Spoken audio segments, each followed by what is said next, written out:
With a new year, typically comes New Year's resolutions, including financial goals for the months ahead. But many of us have trouble sticking to those money resolutions. KITV4's Leah Kamana sat down with a local financial professional to find out how you can hit your 2022 money goals. Why do so many of us have trouble sticking to the financial resolutions that we set for ourselves at the beginning of a new year? We jump in there and we start doing it and we expect amazing results in a short period of time. And what happens is when we don't see that result, it fades off.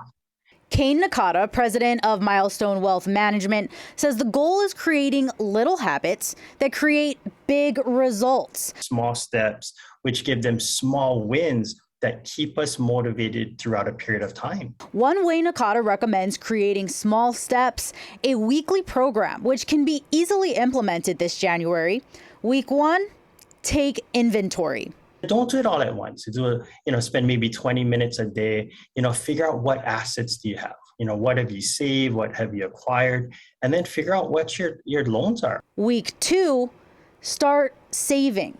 Well, week 2 is where we actually start taking our small steps, whether that's mean we start working towards an emergency fund. That usually entails having 6 months of expenses, right? So set a time frame. How much are we going to set aside to take care of that emergency fund over the next, whether it's 6 months or maybe even a year, right? Starting small is important because we'll be able to see progress. Week 3, look to the future. What do we want our retirement to look like? Do we want to buy a home?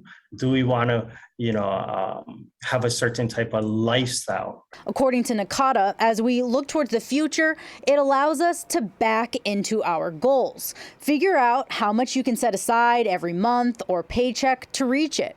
And lastly, week 4, get support. Well, week 4, I think, is the most important. When it comes to fitness resolutions, people start to fall off in March. But Nakata says when it comes to finances, it's much sooner.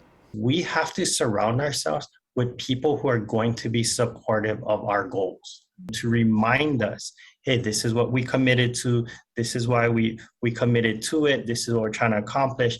In the end, when it comes to finances, it's important to remember this. It's a marathon, not a sprint. Leah Kamana, KITV4 Island News.